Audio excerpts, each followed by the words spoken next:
We reached out to the White House about your claims, which obviously were made public when you came forward and went to Congress. You got this statement, quote, "It is months old news that President Trump signed an executive order to hire DOGE employees at agencies and coordinate data sharing. Their highly qualified team has been extremely public and transparent in its efforts to eliminate waste, fraud, and abuse across the executive branch, including the National Labor Relations Board," unquote. What's your response to that?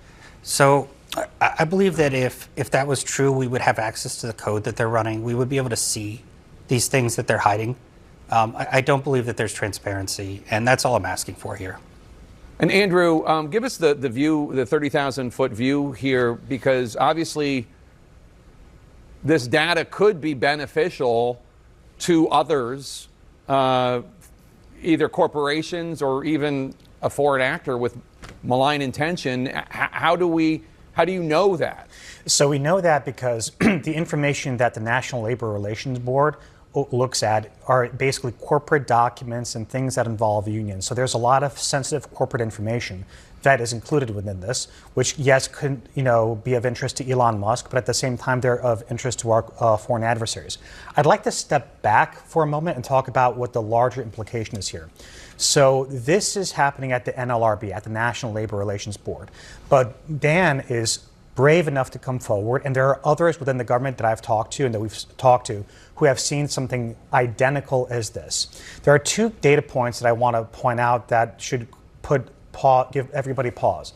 The first thing, what Dan witnessed, was that within 15 minutes of DOGE employees creating user accounts, i.e. usernames and passwords, within 15 minutes of those accounts being created, somebody or something from Russia tried to log in with the right username and right passwords, that is to say, the right credentials, and that happened over 20 times. The second data point, which is really critical, is that DOGE has also been using Starlink as a means to exfiltrate data. What that means is that, from our understanding, that Russia has a direct pipeline of information through Starlink, which means that anything going through Starlink is going to Russia. We also know that this is not unique to the NLRB. This is happening government-wide. And then the other thing that I wanted to flag for everybody is that right now, and I don't want to say that this is intentional, it could very well have been a mistake, is that critical infrastructure databases in many government agencies, as we understand it, have been exposed to the open internet, which includes critical databases at the Department of Energy, which includes a lot of our nuclear regulatory agency material.